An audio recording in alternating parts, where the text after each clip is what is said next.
జరగవే. ఎవరు నువ్వు?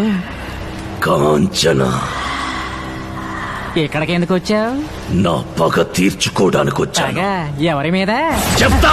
వాళ్ళ కథలు ముగియ కంటి కొసల అగ్ను లెగయ కండ కండగ ఒళ్ళు నరక కసి కసిగా గొంతు కొరక మృత్యు వచ్చి కేకలిడగా ప్రళయ నాదం జగతి వినగా చుక్కగా నెత్తు రోడ దిక్కులన్నీ నక్కి చూడ చిత్రహింస చేయుచుండ శత్రువులే మాసిపోవగా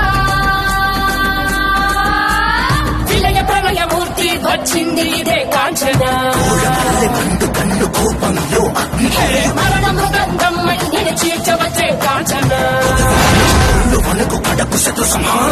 కసిగ కసిగ కసిగ నిన్ను ఖండించేసిపోగా కాలరాచి నేడు నిన్ను ముగించేసిపోగా వచ్చింది వచ్చింది వచ్చింది వచ్చింది వచ్చింది వచ్చింది